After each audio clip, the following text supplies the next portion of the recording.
And indeed, welcome in, everybody. Another Monday with Gwynn and Chris. Kicking off another week here on San Diego's #1 sports talk station, 97.3 The Fan. Chris Ello, Tony Gwynn Jr. is in St. Louis, where the Padres begin a 4-game series tonight against the St. Louis Cardinals. Matt Scraby alongside here in the Odyssey Palace studios. Game gets underway a little early for us tonight, so we got to make way for Sam Levitt's pregame show in about 90 minutes. So let's get right to it. And, oh, no, it is not Sammy Levitt's pregame show. I apologize. I've been hard at work. It is. Yeah, and Scrape was in the background like, don't you do that, Chris. I'm over here doing stats and stuff, getting ready. Yes, it is Matt Scraby's pregame show tonight. Thank you. So, yes, I apologize for leaving you out there. It's okay. I was saying Sammy Levitt's because I'm trying to get you a bigger audience. I think if I say Sam Levitt. Wow. You know what? He's right, though. If I tell everybody you're doing the pregame show, they might tune into something else. You know, I don't want that to happen. So what the heck, man? No, Scraby's got the pre, and the Padres have the Cardinals, coming off of yet another magical game yesterday against the New York Mets. And I don't know, it's one of the reasons why we're so excited. I know that, you know, Tony was in the weekend, Arizona didn't lose a game, so the Padres actually lost a little ground in that race. They're still 4.5 back of the Dodgers. But I continue to just feel so good about this Padre team, not only because they win, but the way they keep winning. I got to say, Chris, how's everybody doing? I have, before you ask, I have not gone outside yet. Yeah, St. Louis is hotter than I can imagine. Yeah, I won't be going outside for a while, or at least for another couple minutes. I actually don't mind the Padres playing the way they're playing right now. You know, they just finished up a 4-3 homestand. I think they went 500 the week before. Like, I don't mind this. If you go back and look, let's say 10, and I haven't done it. I'm going to do it when I get to the field. I'm interested to see who has been able to keep up. What is this? This is August, September, through a 2-month period of playing baseball at a level from August through October. Right. Who's been able to maintain that the entire time? I'd be interested to see when the last, 10 teams that have won, at what point were they playing their best? My guess is it wasn't a full 2-month pace in which, the Diamondbacks are pretty much playing right now. Yeah, they can't lose right now. They just can't. They cannot lose right now. But to what you were saying, Chris, I feel the same way, man. I said it a while ago, there's something – there's a magic about this team that you just can't deny. You can't deny it. Like, down 2-0, who else is going to tie the game? Of course Jerickson Profar is going to tie the game. Are you kidding me? No surprise. I mean, you just looking at the faces of the guys in the dugout when they showed it in slow-mo as Profar is turning to the dugout, they almost looked like they expected. Don't get me wrong, they were excited. But it wasn't like, oh, okay, yeah, we knew that was happening. And then, of course, if your game's tied in the 9th, who else is going to hit a walk-off Jimmy Jackson other than Jimmy Jackson Merrill himself? I mean, Jimmy Jackson Merrill. I'm just saying, like, they got a magic about them, and you just love the energy this team brings. Yesterday, no different. Yeah, it was a good weekend. I mean, it started Friday night with Musgrove pitching, as well as he ever has. I mean, maybe the only game he's ever pitched better than that one was his no-hitter. I mean, I would argue that he pitched better in that game than he did in the no-hitter. Yeah, I mean, 7 innings, 1 hit, and I'll be honest with you, Tony, I'm going to be a little ding on David Peralta just because I'm going to be there. I was there. Well, I don't know. Did he take the best route to that ball? I think if he angles back just a bit, he might have had a better chance. It's neither here nor there. It happened in the 4th inning. He did, but it was the only hit as it turned out. He didn't take the perfect route, which is what would have taken to get there. Yeah, and even if he had taken it, we don't know if he would have gotten that ball because he made a really good play on the ball right before that, hit by Pete Alonso. But, yeah, I mean, Marte gets the hit. That's the only thing even close for the Mets against Musgrove. That in and itself, along with the announcement that Darvish is going to be coming back soon and the announcement that Fernando is, closing in on a return, that they almost didn't have to win any games for it to be a great weekend. But to finish it off the way they did, look, I know that, I don't know what, Penn and Teller, Siegfried and Roy, they've got nothing on this magic duo of Profar and Merrill. They have been doing it, like you said, to the point where we expect it. And, I mean, the offense was completely dead yesterday. When Merrill came up in the 9th inning, my first thought was, oh, yeah, they got a chance to win right now because this is what he's been doing. Yeah. And he just, sure. God, you walk Aaron Judge, you walk Juan Soto, you walk a lot of these Barry Bonds. Maybe in the 8th and 9th inning, you got to start walking Jackson Merrill because he seems like he's a good bet to do something if you don't. Unreal. He is late in games. You got to start calculating it. I mean, that's just what it is. You know what I'm saying? Like, it's funny because he's sitting in the 6th spot. And, you talked about clamoring to maybe move him up in the lineup earlier in the season. Maybe he doesn't get those opportunities. Maybe teams do look at him differently if he's hitting higher in the lineup, right, where he's hitting in the 2 spot. Maybe they look at him differently in that standpoint because at this point, he's got, 6 games where he's giving the team a lead. Yeah, tied or giving you a lead in the 8th inning or late. I love how they make up all these statistics as they go along, by the way. No kidding. But I know he's hit 6 incredibly important home runs. That's the way I look at it. I got to ask, though, because the team said that they had a feeling or they knew that he was going to hit that walk-off home run. Of course they did. They've seen this movie before. Yeah. This isn't a new movie for them. They've seen this movie multiple times now. And, I think at this point, when you've been doing it, we're basically in September. When you've been doing it all year, I would say that maybe even a month before this, they probably, when they get into those situations, they probably feel like, oh, we got a chance to win. And that's only been hardened the further we've gone along in the season because it keeps happening. So at this point, if you don't have this, even if you have this team down by 5, they feel like they can come back and win the game. Yeah, which was and that's the case. A dangerous. That was Saturday night's game, and I still never gave up on that game, even though they never got back in it, because you never know. I mean, they got behind. That's a dangerous team to have to deal with when they believe like that. Yeah, and they lost 7-1. I think it was finally on Saturday night, but when they're down 5-0, Lindor hits the grand slam. I still don't think game over. I just don't. Not with this team this year. And doesn't mean they're going to come back. The biggest upset on Sunday, yesterday's game, was not that Profar tied the game, and it certainly wasn't that Merrill won the game. The biggest upset yesterday is that the Padres bullpen actually gave up, in 6 innings of work, 1 run. That was, for them, surprising. Jason Adam is the first time he's given up a run all year on the home run by Vientos. But my point is, again, they don't win the game if the bullpen doesn't hold the fort the entire 100%. way like they keep doing. And this is another example of why the Padres are going to be tough to beat, because if you don't get a handful of runs off that starting pitcher, you're not going to get too many off that bullpen. Again, that is part of this team, the things that we can overlook at times. I mean, the bullpen had to pick up. Listen, they had to pick up 4 innings. This is something to pay attention to because we're getting to we got the last 8 games in a row here before you get an off day. They had to cover 4 the night before. They had to cover how many? About 6 yesterday. 5 and a third, 5 and 2/3. 5 and a change, and they did it terrific. And they gave themselves a chance to win. But you do got to be mindful of it, and Mike Shilton is certainly mindful of it. They're going to, I don't know if you guys remember, there was that stretch run where they didn't get a starter to go beyond 5, right? And the bullpen was covering. And we started to see the bullpen kind of get wobbly because they were being used so much.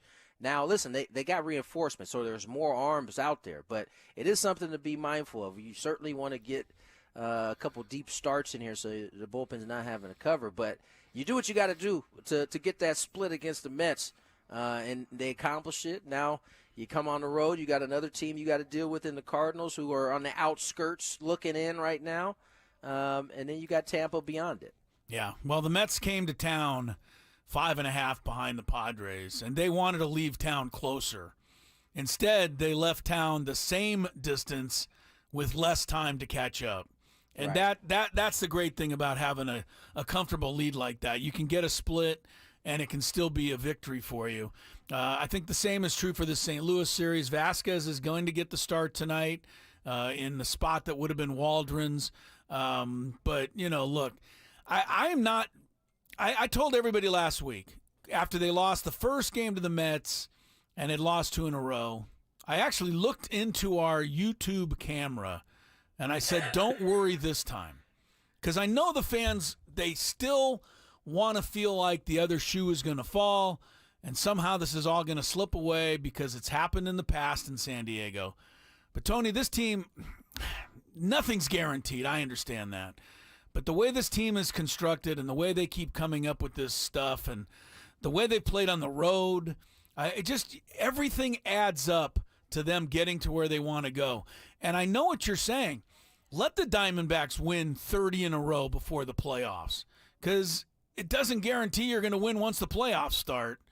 Nope. Padres just keep on keeping on and get in there and take care of business. I think they're fine. Just keep playing good baseball. Keep tightening up the ship in terms of the mistakes that you might make. I mean, that's really what it is. You're just trying to keep playing high-level baseball, and you want to obviously be in the dance. Right now, they can pretty much control their destiny right now. And so just keep going about it that way. Don't look what's in front. Don't look what's behind. Just keep playing. And that's what this year showed me is that's good enough, right? That's good enough. That's good enough to win games. This team is just getting better and better. They got a magic about them. They have a couple guys with it, whatever that is, and it's been a joy to watch, man. It's just I can't tell you like how cool it is to be in that booth and like feel what's about to happen. And then it does. It does. 100%. Yeah, I think you gotta. I mean, you gotta talk to Jesse for us, but Jesse's gonna have to go to the thesaurus to start coming up with new ways to describe thrilling victories because he's had an abundance of them this year. I have one fan type question. This is kind of a goofy fan type question, but when they win like that, when you get to the airport, you get on the plane. Is there still any more high-fiving and patting on the back? Do they let Merrill sit in the cockpit? I mean, I know he doesn't, but do you know what I'm saying? Or does it all – do they just flush everything and get on the plane like nothing really happened? There's remnants of happiness. You just won a ball game. But Remnants. honestly, Remnants, yeah. There honestly, though, when they get on the plane, like I'm sure they might still be discussing what happened, but it's no like outwardly emotional things going. Yeah, nobody's running up to Merrill and dumping a apple juice on him or anything anymore. He sits in the same seat next to Joe. They play their cards, and then it's on to the next. By the time guys go to sleep, they wake up. We're in St. Louis. You're on to the next game, and that's honestly how fast it kind of has to happen, regardless of how fun. And unless you are having like a clinching series in the playoffs deal where you might have an off day or two, like you have to move on that fast because if you're hanging on to it, and don't get me wrong, they certainly can enjoy it through the plane ride if they choose to do so. But honestly, by the time you land in that next city, you usually have moved on. Yeah. Because we partied in San Diego again deep into the night, and that's just what we're getting to do. And this team is giving us all that ability to do so. All right, Cardinals are next. We're underway. Short program. We got a huge Big Five for you today. A lot to get to. Gwynn and Chris until Matt Scraby's pregame show today. Thank you, Chris. Thank you. It's going to be a thing of beauty. all afternoon leading Been up to working hard on this I'm- pregame show. Got a lot of stats for you guys out there. Be ready. Oh, you have no idea. Stat man. Wow. I am stat man. That's what the pregame show is for. I understand that, but the question is, will any of the stats be correct? Don't even put that out there. I take Padres pregame and postgame more seriously than I take the Yeah, show. well, that's the problem. Oh, that makes sense. Yeah, That that's makes good to sense. know. Good to know. All right, we're underway. Gwynn and Chris, happy Monday to everybody. Heading towards Padre baseball on San Diego's #1 sports talk station, 97.3 The Fan. This is Katie's quiet time. Luckily,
2-0, pitch from Diaz. Jackson swings, hits it in the air, deep to right field. He has done it again. Unbelievable. Jackson Merrill with his second walk-off home run of the year. And the Padres come all the way back and beat the Mets 3-2. He's as cold as ice. Or the other side of the pillow, or a lot colder than it is in St. Louis, where Tony is today. Welcome back to Gwynn and Chris, following another thrill provided by Jackson Merrill yesterday afternoon. I don't know how many that is. I mean, I know it's 6 in terms of home runs after the 8th inning that have tied or won games, but it seems like he's given us so many moments that make us just jump up and down and go crazy all the time. And and Profar's done the same thing, and they both did it yesterday. So it's made it such a fun season. Padres will look to get off to a good start in St. Louis tonight against the Cardinals. But I had Scraby look this up since he's on a stat binge right now. Yes, getting ready for the pregame show. I am. Just a little word of caution. Mm-hmm. Padres all-time record at St. Louis, all-time, 85 wins, 170 losses. Yeah, not good. No, that's Not good awful. at all. That's absolutely awful. But I can hold solace in the fact that the Cardinals were always good for years. Yes, this isn't the same Cardinals, and it's not the same Padres. But St. Louis has always been a tough place for the Padres to win.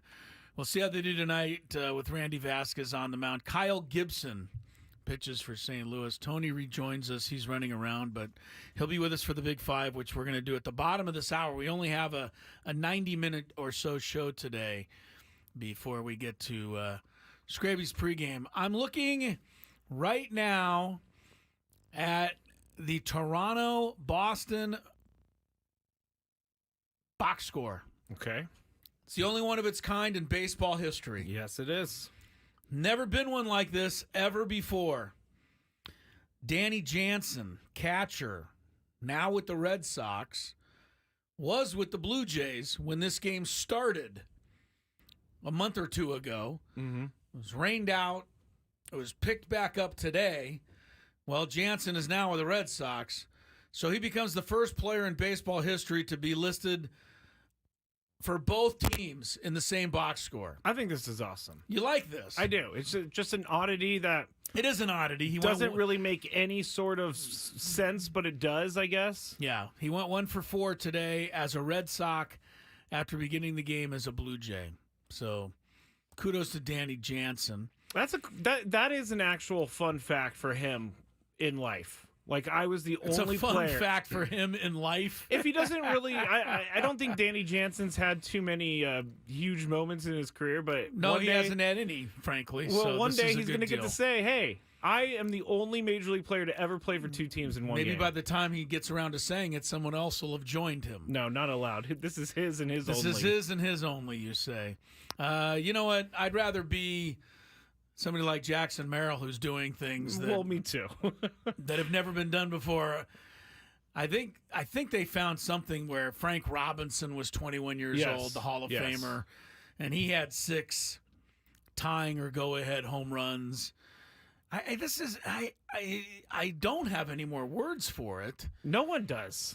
You know, it's just something. I mean, I just kind of laughed yesterday. As soon as it went out of the park, I'm like, really? I mean, this is not supposed to happen. Everybody has forgotten what Jurickson Profar did in the 8th because of what Jackson Merrill did in the 9th. I haven't forgotten about it because Profar has done this all year too. Of course he has. He is still the MVP of this team. I don't know. You think it's close? The gap's Jackson closing? Merrill has done a lot in this second half. He's done it. He's been hot, but to me, Profar's been there the whole time. I think it starts with Profar because he's the guy he's the clubhouse guy everybody loves, and then he's going out and he's doing great things all season. It starts with Jurickson Profar. It's funny because we still got a month to go, and that's what Tony said in our first segment. I know we have all in San Diego honestly given him the Rookie of the Year. I don't even need to bring up any reasons anymore why he should win it or how dumb anybody else is who doesn't think he should. I mean, it's like not even an argument at this point. But Tony's right. There's still a month to go. Churio of the Brewers could hit 19 home runs in September. I don't know. He's not probably going to do that, but he could. It would be welcome for Paul me. Skeens could pitch 2 no-hitters between now and the end of the year. Jackson Merrill, let's make sure it doesn't, but could go hit, 190 in September. We don't know. That's why there's, still baseball to be played, but God, it sure seemed like he locked it up yesterday. I know Mark Grant said on the television, broadcast when he came back in the dugout and all the cheering had died down a little. Just give him the trophy right now. Just give it to him. And that's how we feel. It is. But there's still some baseball to be played starting tonight. All right, we're going to take a break. Tony's back for the next segment, which is a huge Big Five. There's a lot of really cool stories in there today. I got to give Scraby credit for bringing up some couple of items that really got under you got us going. Let's just put it that way. So that's coming up when we come back. Gwynn and Chris with you on a Monday afternoon on San Diego's number 1, 97.3 The Fan.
All right, it's Gwynn, it's Chris, it's Scraby getting ready for the EcoWater SoCal pregame show, which is about an hour from now.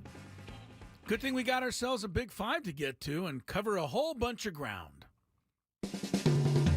It's that time of the show when we check on the latest in sports. Only the most important topics and questions are brought to light. Stop what you're doing and listen. These news stories will astound and amaze you.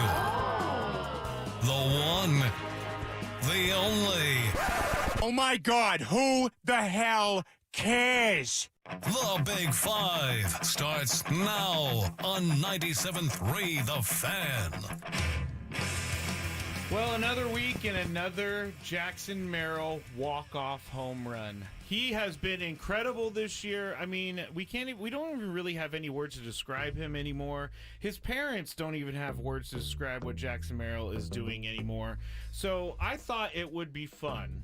Number 5. If we went back in time to spring training and you guys were predicting the kind of season Jackson Merrill would have, it's really fun to look back to see how much he's exceeded expectations. Chris, what did you expect from him heading into the year?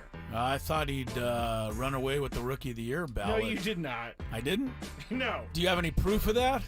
Yes, I can go back and listen to every single Do you have any minute. proof? I want to hear proof that I didn't say he was going to be Rookie of the Year. I don't really think Jackson Merrill's got Rookie of the Year in him. Yeah, well, I love when That you was do. proof. I love when you do bad, my. Yeah. There's another bad impersonation. I had a little too much Beetlejuice. Every one of in them my is voice. terrible. Yeah, I was, I thought they put maybe too much on his plate, honestly. I mean, to make the guy go from left field. I mean, remember, he started in left field in the spring training, if I'm not mistaken, Tony. He didn't even go to center Played one field. game, I believe. Okay. They're like, No, I thought But he did. But I don't remember him going to center Yeah, no. field day one. Like it took him a while to get to center field. I was honestly expecting Azokar to start in center field and Merrill to start in left and Profar to start on the bench. And I think that might have been how a lot of people were looking at it at the beginning of spring training. And, imagine how different things would have been if that would have been the case. But no, I don't see how you could expect him to, learn a new position and play it as flawlessly as he had. Not flawless, but flawlessly comparatively to what we could have thought. And everybody told me that he wasn't a home run hitter. He was a gap hitter, a line drive hitter. So, yeah, I expected a guy, hopefully to hit 260 if he was lucky. And if he got into double figures and home runs, that would be great. he's about to. He has 19 home runs. I know what now. he's got. I don't believe I'm the only one who was wrong, though. Because, that was what everybody said, it seemed like. And, I never expect that much from a superstar prospect until we see something. Now, anyway. So, but I may have said all that stuff because I don't want to sound stupid on the air. But in my mind, I was thinking Rookie of the Year. He has to come back to that. All right, Tony, when heading into the year, what was your expectation for Jackson Merrill? That he'd be a solid rookie. See, I'm smart enough and have the experience to know that it's baseball. You're stupid if you're trying to guess these things because ultimately, most of the time, it never goes the way we think it's going to go. That goes for Jerickson doing what he's doing this year. That goes for Jackson doing pretty much things. And this goes even last year. We all thought it was going to go a certain way. Did it go that way? It absolutely did not. And so I came in with the expectations that the mere fact that the Padres felt comfortable enough to move him to the outfield to begin with felt, in my mind, that they felt that he was going to be able to handle himself. I think anybody who says they knew he would come out and hit, anywhere between 19 and, you got to say 25 homers this year, I think is lying to everybody and lying through their teeth, quite frankly. So,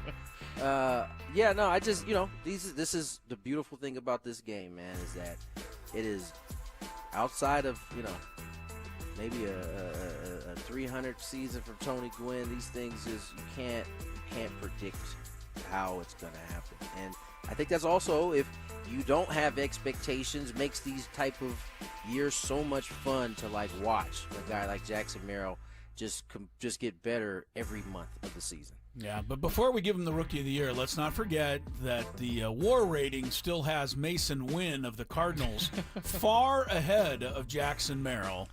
Well, his WAR is starting to... I just want to point it out. This is after everything that Jackson Merrill's done. As of today, he is still 4.2 for Wynn, 3.4 for Merrill. And I only bring it up because I want the WAR statistic to go away. It's stupid. I think therein lies the mistake that keeps getting made, is that everybody just continues. And listen, he is doing fine. There is a full month of baseball left to go. So we should all stop counting our eggs or chickens or whatever it is that we count before the ending is done. Let's just keep rooting for Jackson to keep playing as well as he has, because that ultimately is going to determine. But with a whole month, it's a bold statement to say it's over with a full month of baseball to go. All right. Almost everybody in San Diego is saying it, though. They I really know, are. I know. I think Kevin Acee even started his newsletter today with He "It's did. over." He did. Yeah. And I plan to tell him the same thing. Like, Yeah. let's just root this man to finish this month of September the same way he's been finishing all these other months, because that ultimately is going to be the icing on the cake. Because, he hasn't had a slump all season, but doesn't mean he can't. So let's keep pulling for the kid. Yes. Number 4. Now, completely switching topics, according to the Sports Business Journal, NASCAR is looking for a new place in Southern California to hold a street race, and San Diego has popped up as a possible destination for this street race. NASCAR has done this recently with Chicago. Whoa. And they have seen a slight uptick in attention with the new races. I, for one, am a massive fan of this happening. Ben Higgins, on the other hand, does not want this at all coming to San Diego. But, Tony, would you want to see NASCAR come to San Diego for one weekend in the year? And listen, this is a purely selfish take.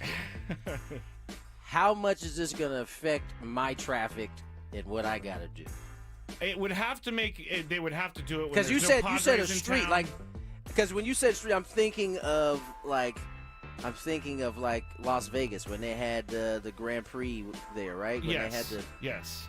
Are we talking same type deal? We're talking similar deal, but it's not as big because F1's a worldwide sport. NASCAR is Where would said race go? About Just give me an example. It would go along the water, and then it would probably weave in around downtown a little bit, but then they would probably use some of the freeway or something like that. How would you feel about it if we were going to move it to Carlsbad? No, it needs to be downtown. Where you live. It needs to be. I don't care. I would be front and center watching this thing. Sure. I'm a huge sports racing fan or a car racing fan. I don't know. I think it might be cool, but I just have a lot of questions of like, where are these cars running? Because that means if they're using it, like no one else can use that particular part. For like maybe 2 weeks leading up. 2 weeks. He's laughing. 2 weeks. Did you see the thing in Las Vegas? It was set up months and months ahead. I'm telling you, F1's more pomp and circumstance than NASCAR is. NASCAR is set up. They are a traveling circus. They have 30-something races a year. They know what they're doing. I'll say this: I'm not against it. I need more info. Like, can it go by are your house, they going to take over the 15 freeway for a little bit, or I mean, like, where is it going? Like, It would have I to remember go. going to Vegas. Yeah. I remember going to Vegas right after the season in November when they were like just finished building the track, and I mean, just to get around the city with that track being in place Couldn't go anywhere. was a bit of a hassle. A lot of So a I'm just saying. I understand it's the purely traffic concerns. From a sports perspective. Yes, I want my city to have it all, honestly. But for those 2 weeks, you guys would hear me come on the show playing the whole time. I'm pretty sure. What about if it only used the waterfront and then it used some of the airport, maybe? Some of the They've airport. done that before. Have you seen the airport? It's in shambles. I know. It's in complete shambles. It's not going to be ready till 2027. But they have enough room that they could get them. I don't know who's straightaway. working on the airport, but they still need 3 more Chris, years. I believe the airport is now like an Illuminati location because it's constantly under construction. It will never be done. The problem with this Chris, whole... do you want to see NASCAR He come said to San Diego? Illuminati. I mean, it's like the Denver airport. It's never done with construction. I would love to see anything like this, but this is a city where we can barely get an outhouse built. I don't know how we are going to build a racetrack and keep things... NASCAR will do that. Oh, sure. And keep things somewhat convenient for the rest of our society here. And there's one other further thing, and this is a big problem. And this just so happened to me yesterday. Oh, no. I was driving along Driving in Miss my Daisy. wonderful little car. Yes, according to Scraby, going like 12 miles per hour, 30 miles under the speed limit, driving in the slow lane. I hit a pothole so hard I knew it. that I had a hole in my tire. Wind was rushing out of my tire. And I spent all of yesterday, turn down George Thorogood because I don't drive like that. That's just your I spent all of my Sunday afternoon at the tire place getting a whole new tire put on. I'm not the only person whose car has hit a pothole in this town. No, you're not. And I don't know if I would feel comfortable letting NASCAR people drive on our streets. How about this? What if this repairs potholes in preparation for the race? Give me a lot of positives, like it better repair all of our potholes. They better bring in $100 million to the city, and then I'll start considering. Where was said pothole that you hit? You know what's I don't know. You know what's funny? I don't know. They're all over the place. That's the thing. They are You know all what's over the place. the funny thing is that this was like a big topic at one point, and I think we've all just come to the conclusion that we just They're have never it. going to So fix we'll them. just- Well, the Chargers left because they were going to spend money That was on one of the potholes. excuses they gave us. And it's like, did you ever use that money for the potholes? I don't think so. Remember that time that Kevin Faulkner was out there, like, putting, like, asphalt in there? I just this whole NASCAR idea, it honestly, having it come up to me is going to just, using your word, illuminate what is wrong with our city. Maybe that's a good thing, too. Maybe if you want I think there's a lot more positives than negatives over here. Hey, listen, I'm open. You give me some positives, I'll jump right on. But right now, I can't see them. All right, I'm going to work with NASCAR to get San Diego. you work with Get them. us some bullet points. Get us some bullet point positives. I'm and then we going can go from there. to send them a track schematic, all this good stuff. Good. Number 3. ESPN's Paul Feinbaum is taking some heat for something he said about Colorado head coach Prime. Now, Coach Prime banned Denver Post reporter Sean Keeler from attending press conferences for his team. And here is that's not true. Oh, that's what I read. What is true? No, he banned him from asking questions. Yes, he can come to the press conference if he speaks. Said he was banned from the press conference. I think they wrote it wrong. Okay. If he asks a question, Coach Prime will not be answering it. He won't answer it. Yes. All right. Well, here is what Paul Feinbaum had to say. Fine ban. Coach Prime is showing he is not ready for prime time, Greeny. I find this whole thing to be disgraceful. Dion may want to talk about love and joy, and that's been the cornerstone of what he seems to be spewing out.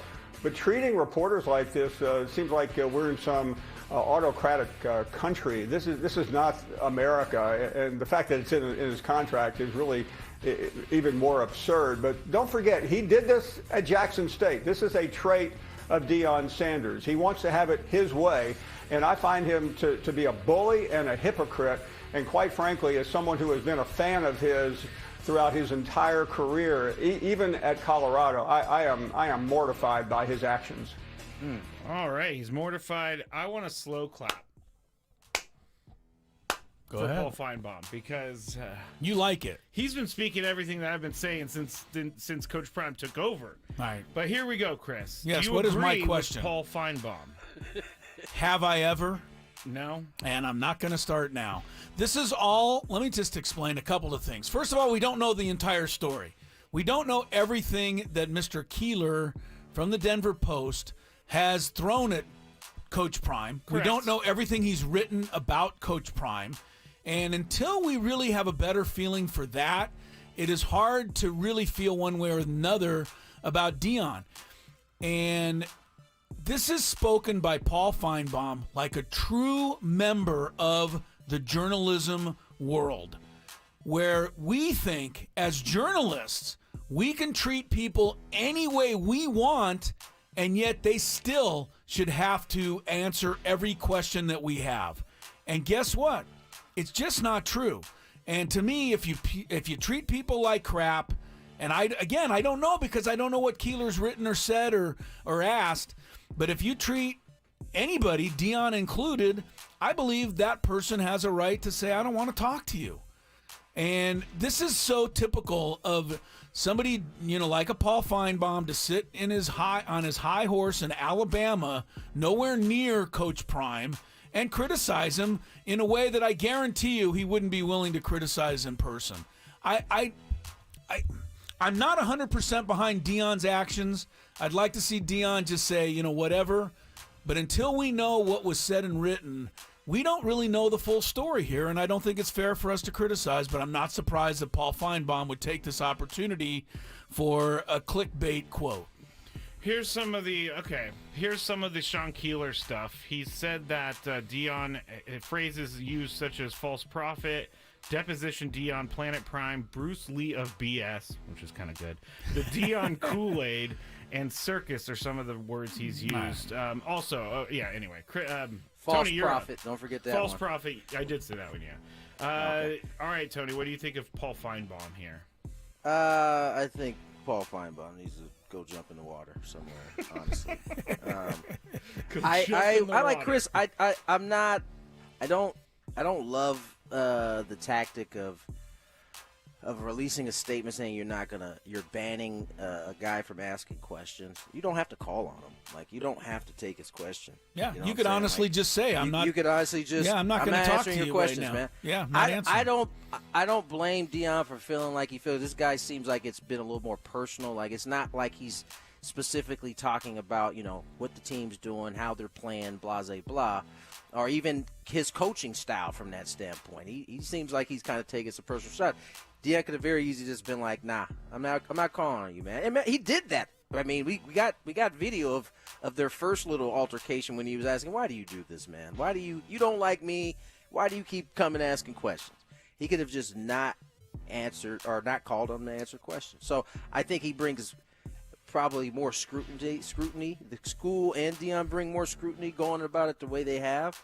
But in terms of what Paul Feinbaum had to say, I 100% agree with Chris. Both of him and I are kind of on the same page when it comes to the media, right? Like, we are a very sensitive group. Like, we like to hand it out and dish it out, but we don't like to take it. You know what I'm saying? And so I think Paul Feinbaum is making this he's exaggerating his disappointment for this, using being appalled and saying this is an America and things of that nature. But I'm with Chris on this one. Right. Sorry, Scrape. You can slow clap again if you want to. I just, Just clap it up, Scrape. The writer, he did write some aggressive things. I don't know. It sounds like there's been a problem, but right?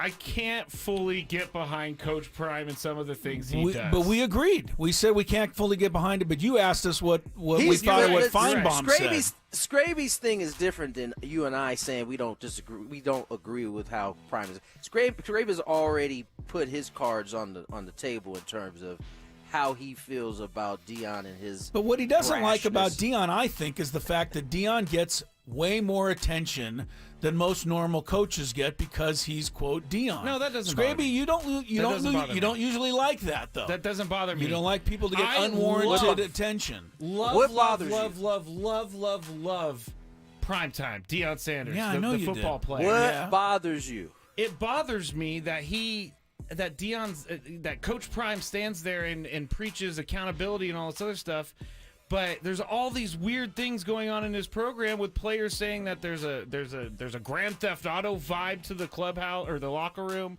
Like, okay, see, that's a in my opinion, that is a BS reason to not like. That's an opinion. What about his of son a who player. assaulted the janitor and is still trying to hide money or something? I mean, I shouldn't have brought or that something. up. You gotta I have, shouldn't have brought that have, up because I don't have the full. You gotta have facts, buddy. I don't have the full facts. You gotta have facts. I'm going to strike that from the record. All I know is Coach Prime went in there and cleaned out a program that was 1-11.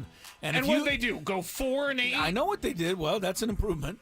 But my other point is, if you clean out anything, any business, and then you go interview the people that were cleaned out, they're pretty what angry. are they going to say about the person?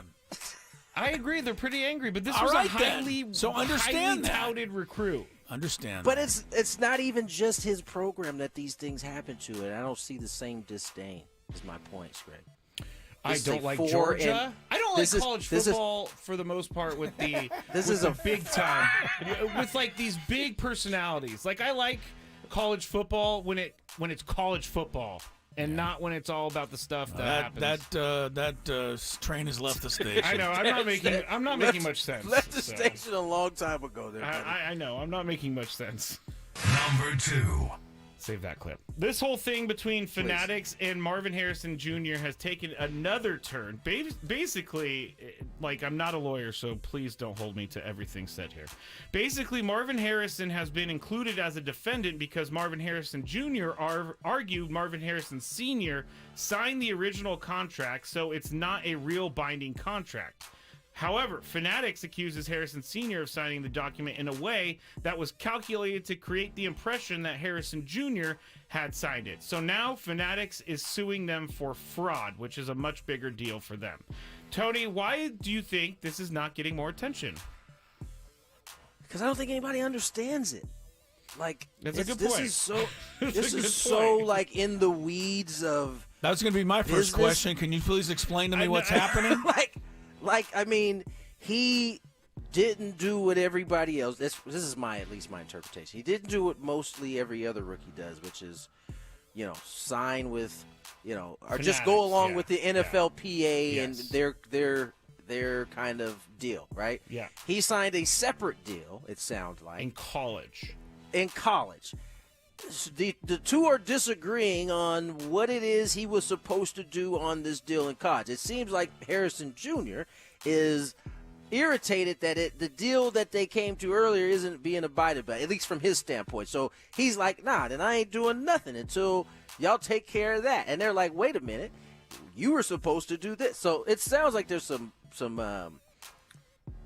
miscommunication on what exactly was supposed to be done. I don't know what was in the contract, but I think reason why it's not a story and people don't care is because Marvin Harrison is already going to get paid a boatload of money anyway by his deal, his regular football deal.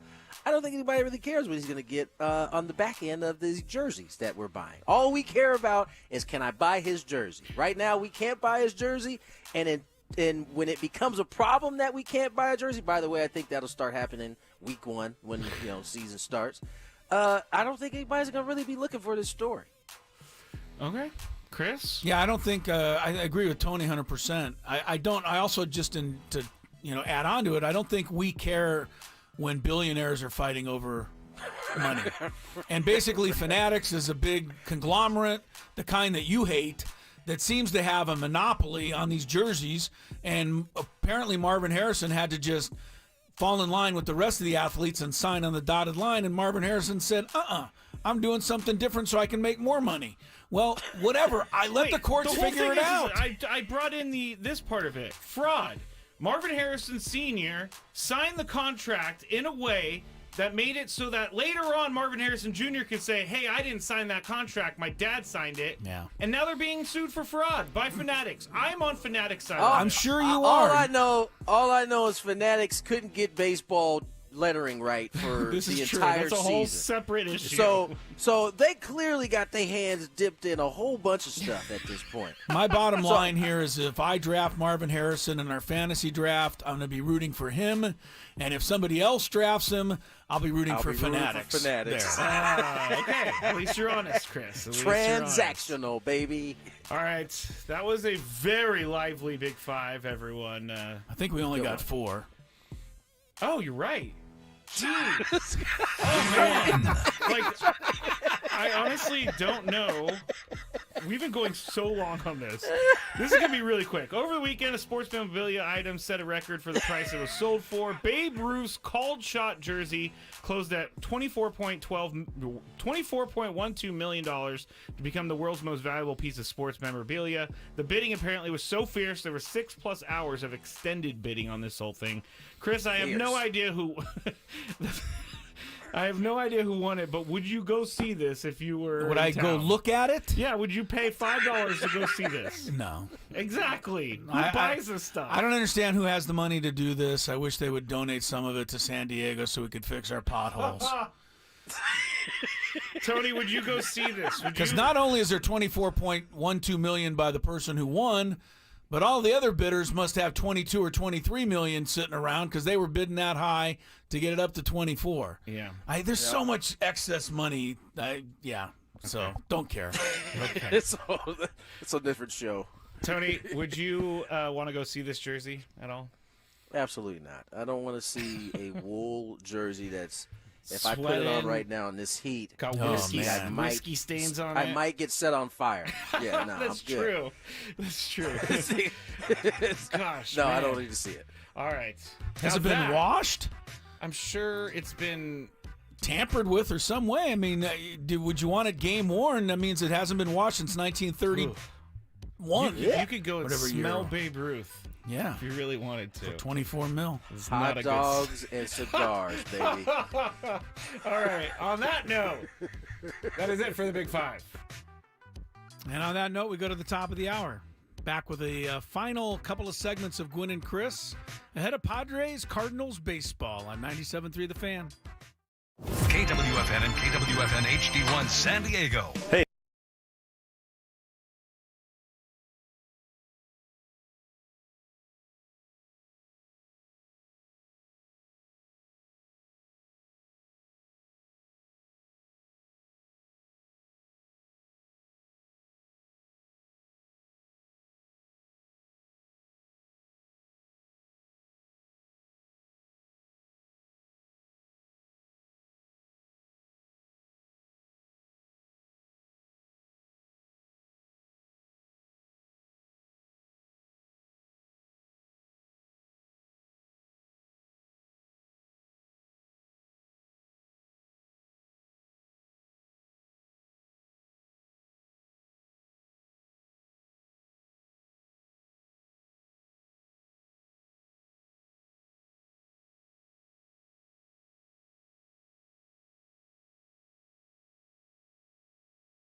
2-2 again. The pitch to Profar, hit in the air, deep to right field. Taylor's backing up. It's gonna go! Jurickson Profar's career high 21st home run of the season is a game-tying shot in the bottom of the 8th.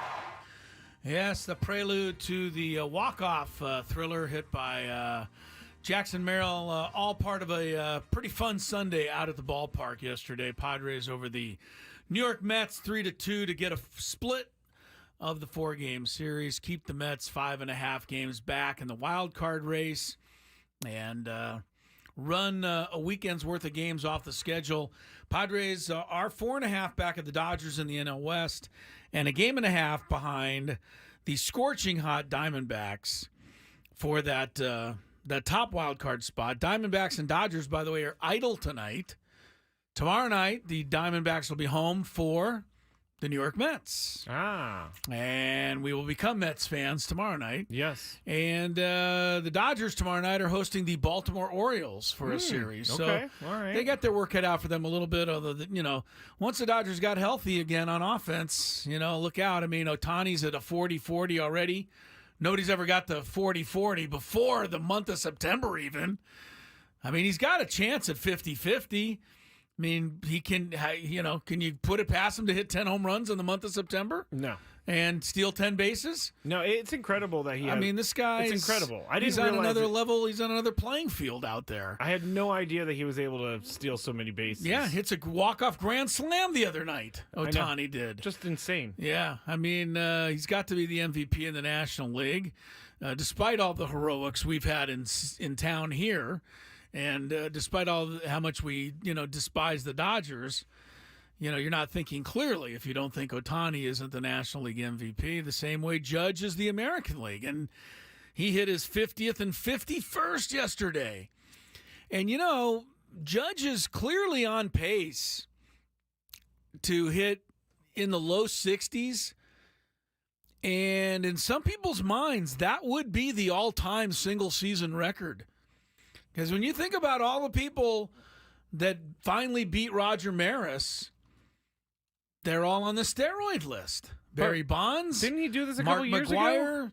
Sammy Sosa. I think Judge hit 62, right? Wouldn't that be That would be in a lot of people's minds. I guess he's already got the record in a lot of in the way some people look at it. My goodness, he had 62 home runs and 131 RBIs in 2022. Yeah. He's got 122 RBIs right now. He's getting some criticism right now from my favorite people, the analytics people. Really? Yes. He's breaking their numbers and they can't explain it? It just goes to show you that no matter what you do in this world, somebody's going to complain or find fault with it. So they showed a shot of his home run yesterday, one of his 2 home runs yesterday. Mm-hmm. It landed in the first row in right center field or somewhere. I saw this too, yes. And the clip said, guess how many ballparks in baseball this would have been a home run in? The answer was only Yankee Stadium. They're starting to rip on Judge now. I've been saying that Yankee Stadium is a bandbox, and that he's taking advantage of a smaller stadium. Oh, come on. Yeah, that's a lot. Come on. That's a lot. All right.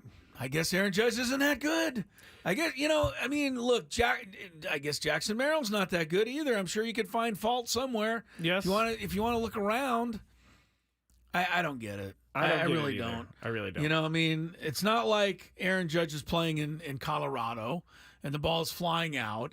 It's Yankee Stadium. It's one of the most revered ballparks in the history of the sport.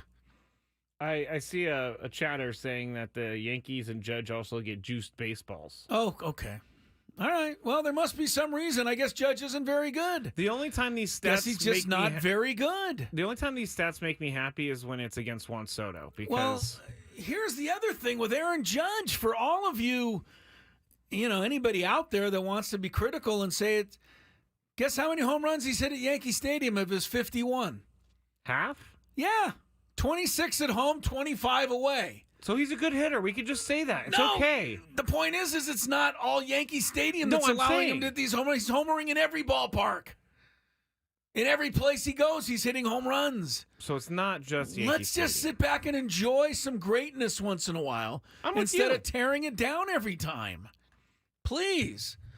I'll be the judge of who we should tear down, and it's not Aaron Judge. Okay, you'll be the judge. I'll be the judge of who we can tear down. What about Juan Soto? He's moved on now, so I've kind of moved on. I know, he has. And the Padres are better for him moving on. I think the Padres are better, and I know he's better. But this is awesome for him. Very annoying. Oh, 37 homers now. He never makes an out, hardly. Ever. And defensively, he hustles, makes plays. He's excited to be throws there. to the right base. Runs the bases right, steals, does everything. No, Juan Soto's become the incredible. New York is just for him, so good for him. I'm glad he's got the bright lights. But Michael King has been great this year. So Michael King's been okay. Michael King's been good. He's been great. Did give up a grand slam the other night, but it was only after the rarest of things, Manny Machado basically dropping a line drive right in his glove. I mean, look, if that's the way the Padres are going to lose, they're not going to lose much. No. Because Manny's not going to drop that ball more than once a season. So that was unfortunate in that loss Saturday night. Well, Manny helped me out in my fantasy baseball matchup. Because those runs did not count as earned runs, so it did not count against my earned run average in fantasy baseball. I see. Well, that's all you're worried about, of course. You're worried about yourself, like most Americans. Yes, that's what we do. I'm doing around nothing here. different. We worry about ourselves. Couple of quick notes. Some things going on out there. I thought this was, an NFL note, and it's a big one. Dallas Cowboys wide receiver CeeDee Lamb agrees to a $136 million contract. So he's ended his holdout. This makes him the second highest paid non-quarterback in the history of the National Football League. Lamb's probably mad that he's not the highest, but he'll have to settle for the second highest behind Justin Jefferson. But this is such a typical finish to this story. CeeDee Lamb's been holding out for how long? Couple of months, few months, 6 months? I don't know when all of this started. But you can bet dollars to donuts on this every time. If you want, we always talk about the Daily Gambit, and you got to be, we're supposed to do the Daily Gambit this segment. Thinking. I know. Well, okay. We'll see what happens. These shows are always so weird. They are. They're fluid because we don't have a regular amount of time. But you can bet on this one, and you'll win most of the time. First of all, on the Dallas side, you can bet that no matter what Jerry Jones or any other owner in the National Football League says, they will eventually pay the money. They always do. This is why these guys hold out. If the holdout didn't work, like if the owners just said, forget it, sit the whole season on the sidelines, see if I care, then nobody would hold out. They wouldn't risk it. But they know it's going to work. And here's the other thing the player is always going to agree to the deal after the preseason is over because they don't want to go to training camp. Yes. This happens every time. It sounds weird to me because CeeDee Lamb is not a young player, but he's a veteran now, so he doesn't need it, I guess, but it seems like everybody needs training camp. Not him. Trent Williams is the other guy for the 49ers, and I got into it with my friend this morning, and we're both tired of, like, Brandon Ayuk. I know this isn't a 49ers Ayuk segment. and Williams are both still out there. Yes, but Ayuk, I can understand. He has zero contract after this year. I can understand why he wants a new contract. Trent Williams just signed a new one in 2021, making him the highest paid offensive tackle in the league, and now he wants more money. I don't get that. Because he's not the highest paid anymore. But you signed a contract. Honor the contract. I'm not disagreeing with you, but guess what? He'll end up getting it. He's going to hold out. Now in the next week and a half, they'll work it out. This will happen, though. It's so stupid. That's the easiest thing to bet on. You think the 49ers are going to walk into the Sunday night opener, the Monday night opener, I should say, against the Jets and without Trent Williams? I'm all for players I know. making money, but I'm not for players being greedy when they already have a $138 million contract or whatever he has. I assume. And so I want the team to maybe say, hey. Yes, you'd like the team once in a while to say, forget it, you blew it. And they're not going to do that with Trent Williams. But they're not going to do it. They'll sign him. They'll give him the money. He knows it. CeeDee Lamb's agent was aware of it as well. I mean, Jerry Jones must have threatened at least 50 times. right? Nah, we don't need him. It's okay. No yeah. worries. Don't worry. Jerry No big Jones deal. knew he was going to pay him Of course. from day one. This was automatic. All right, so CeeDee Lamb is signed, sealed and delivered to the Cowboys. I heard that Jamar Chase is close too, or he's now an in practice holdout. Yeah, he's practicing. What does that mean? It means that he's not going to run as fast. He's just not going to try as hard. He's not going to try as hard during practice. I think that means, all right, fine, I've made my stink. You guys didn't budge. Okay. I'll keep going. All right. That's the NFL stuff. There's no games this weekend, right? Preseason's over. Mm-hmm. See the 49ers score the other night? They tied. Didn't even know. They tied. Really, honestly, the didn't Raiders know. kicked the field goal on the final play of the game to tie it. Why? Like, throw into the end zone. It's a preseason game. Who cares? Because you don't want the L. Why not? Because, I mean, didn't you it hear what the Bears? They were 4-0 with a 60-plus point differential. Yeah, here Super come Bowl. the Broncos were also undefeated in the preseason. That'll give you an idea how important that stuff is. All right, let's take our break. We'll come back. We'll finish. Please? Yes, we'll finish with the Daily Gambit. Some scores, some winners, some losers, some final bits and pieces before we send it to you for the pregame show. Right now, traffic on Gwynn and Chris. From the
right, Gwynn and Chris continues. Tony, of course, is getting ready for the broadcast tonight. He and Jesse have it for you from St. Louis. Game 1, 4-game series. We mentioned it earlier, but St. Louis, house of horrors for the Padres. Not been good. Really bad. 85 wins, 170 losses. Yeah. That is a, you don't even need my San Diego State math degree to figure that out. 333 winning percentage is all. They've won 85. They've lost twice as many, 170. It's not Don't do well good there. math. Not good math. Don't do well there. Let's see what they can do on this trip, of course. This is this year's Padres and this year's Cardinals. So there's more hope. I was supposed to play this update with Mike Schilt when we got back, but I've forgotten twice today, Chris, to play what I told you I was going to play. So here is a little injury update from the skipper. From the skipper on Yu Darvish, Fernando, and Ha-Seong Kim. All right. Nothing new necessarily. It sounds like he's come out. I mean, he had 3 up and downs yesterday at home, and everything looked good. Said it felt good, and then he was able to recover. Sounds like pretty well from that. Haven't gotten any more diagnosis on that or feedback rather, but looks like he's moving forward to the next step, which will either be some kind of rehab assignment or another, structured simulated game. Similar. Fernando's back. He's in Arizona actually, ready to get some live at bats and continue his progression. How's Kim doing? He's getting another opportunity to get looked at. He's back in San Diego. He should join us tomorrow. All right. So there was news finally. In the final sentence, I detected some news. Yes. Kim will join us tomorrow. There was some news. Fernando's in Arizona. But here was the funniest part of that, because this is the way it always is. But I said, here's Mike Schilt with an injury update, and he immediately said, nothing new necessarily. Nothing new necessarily. There's your update. Necessarily. Yeah, necessarily. But what did you glean? I gleaned Darvish is what? Getting closer? That Tatis is what? Getting closer? That Kim is what? Getting closer? No, I think Ha-Seong Kim was the least positive. I mean, they're all getting closer. Of course they are. That's how injuries work. They get better. You get closer to returning to play. Everybody's jumping all over the same thing that you're jumping on. Okay, so they're saying the the same. All right, so the chat agrees with me. Yeah. It's all right. We love him, man. He's our guy now. When he was 37 and 39 and he said stuff like this, we were like, yeah, Mike Schilt. Yeah.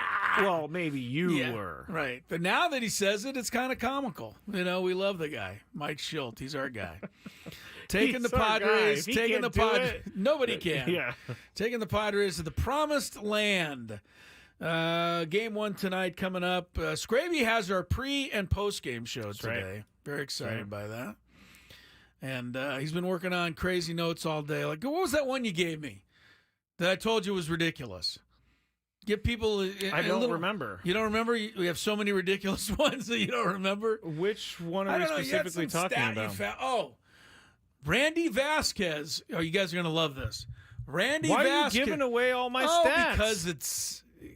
Go ahead. It's funny. Go ahead. Randy Vasquez is second best in Major League Baseball at inducing hitters to hit into a double play. I have it in my notes under the section GIDP King. GIDP King. Grounded into double plays King. Yes. But he didn't ground. He forced the ground. He forces the ground ball, double plays. But as I told you earlier, that's a good and bad stat. Good that he gets the double plays. Bad that there's always guys on in the first place. Yes. Ahead of the double play. But most of the time, he gets out of it. These are the kinds of, yes, sure. And especially in El Paso, where he's got an ERA of 8. One thing people don't... That's got to make everybody feel pretty comfortable tonight. One thing people don't really recognize about the pre- and post-game show and that Sam encounters all the time is you are repeating a lot of the same information every day. So I wanted to come with something new, Chris. You've got a bunch of new stuff, and that's why we're excited for you. You sound like it. Yeah, I am. I'm pretty fired up. Let me see. Do you want? Are we doing the daily? Yeah, let's do it because there's not a whole hell of a lot else to talk about. Do you like money? I think about money a lot. Do you like money without doing anything? Winning. Do you want to make money while watching sports? I think Washington is immortal luck. Washington! Woohoo! If you answered yes, this is your segment. Just don't blame us when you lose. Nothing is ever your fault. It's your game. Take it. Gwynn and Chris go through the top bets of the day in The Daily Gambit on 97.3 The Fan. Daily Gambit is our daily sports betting segment here on Gwynn and Chris. Please, everybody, gamble responsibly. Darn right you should. Yes, I don't have any of the stats from last week figured out because I wasn't sure. Okay, you do. You had a good Friday night. Joe Musgrove went over 5 1/3 innings. I will say he pitched 7. Yeah. Unbelievable innings in that victory over the Mets. You won that one. Mets and Padres scored 7 runs. The over-under was 7.5. You won that one. Woohoo! Arizona beat Boston 12-2 to begin their sweep. You won that one, Trader, rooting for and betting on Arizona. Carlos Rodon only struck out 5 Rockies. He needed 8. You won that one. Tampa Bay Bucks beat the Dolphins 24-14. We both lost that one. Here's your 49er game, 24-24. Thanks to the Raiders kicking the all-important game-tying field goal. You know, to force a preseason tie. You keep saying that, but it is important because he might need to make a field goal during the regular season that sends it to overtime. Ridiculous. I won that one. You lost that one. The 49ers were big favorites. Jacksonville, Atlanta, over under 35.5. I won this one because Jacksonville went under with a 31-0 romp over the Falcons. Ooh, Adam. Ooh. Yeah. Las Vegas Aces met their match again in the Minnesota Lynx Friday night. Minnesota won it by 13. We both took Vegas and gave the points. And Brittany Griner that night went over her 16.5-point total.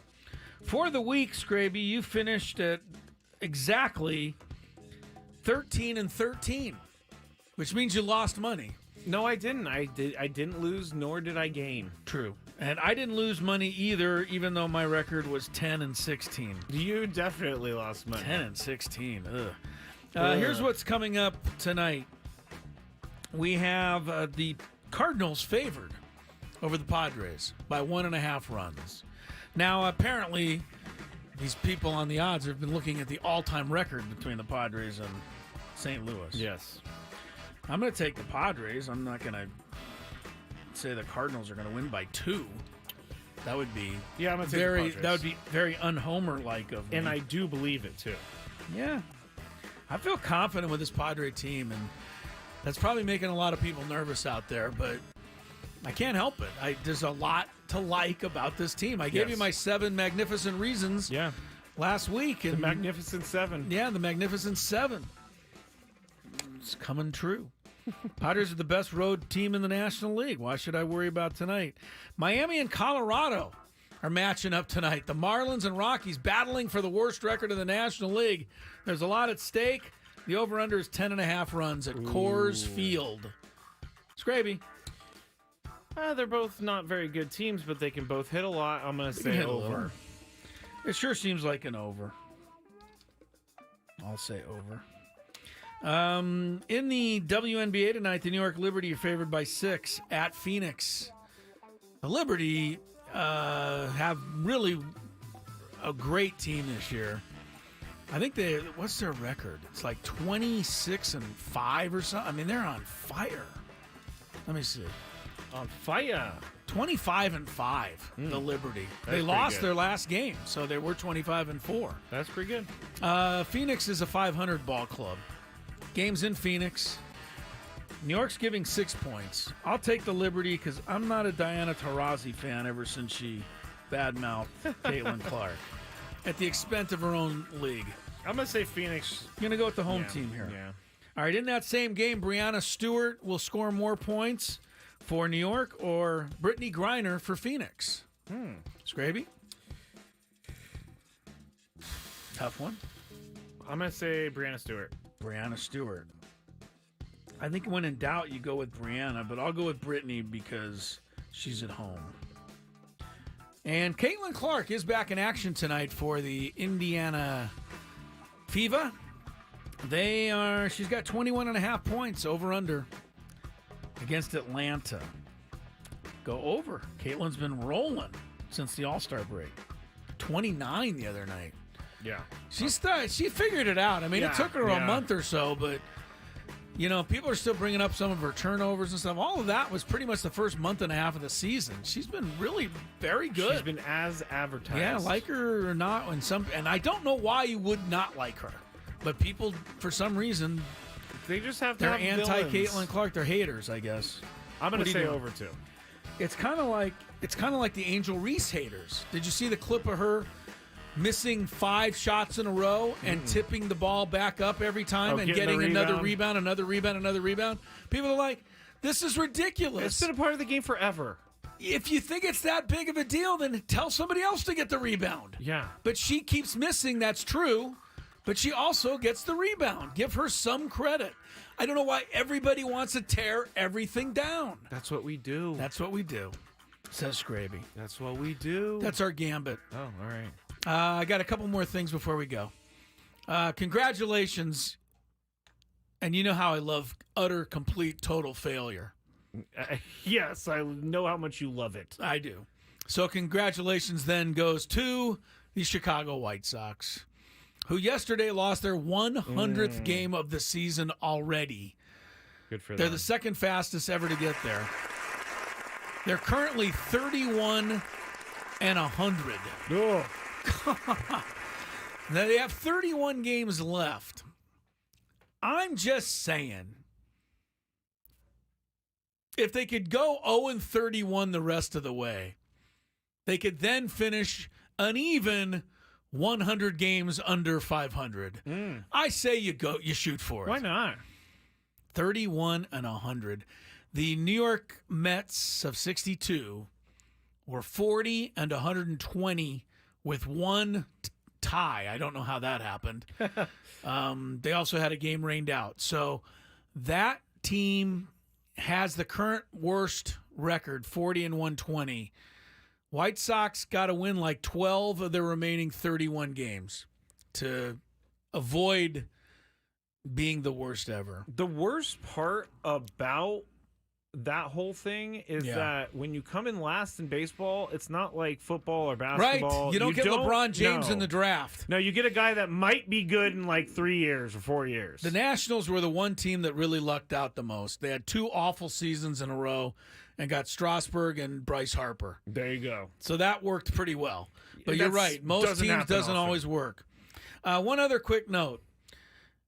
In the running for the stupidest thing in sports is, and it may be the winner, but it's certainly in the running, I bring you preseason AP college football rankings.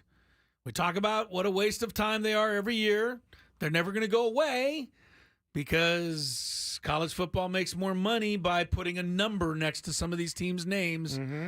But, of course, preseason number 10, Florida State, lost over the weekend to unranked Georgia Tech. People are very excited as about the college football season kicked off. The Aztecs start on Saturday, Scraby. Texas A&M Corpus Christi. I was looking for a line on the game. I couldn't find one. Not yet? I don't know if there is a not yet there. I don't know that there will be a line. Whenever there's a game, there's a line somewhere. Well, I don't know that the odds makers quite know how to rate that game. Yeah, maybe they need to wait. So, all right. You ready for the pregame show? Born ready. Born? Oh, wow. That's what they say, right? Confidence. I went through a lot of stats this weekend. I know. We're back tomorrow with a similar program starting at 2 o'clock. Tony and I and Scraby, and we'll see what happens tonight in game 1 of the series. Scraby will get you ready for it. Then Padres, Cardinals, all coming your way on 97.3 The Fan. For Tony, Scraby, Chris, adios. Bye.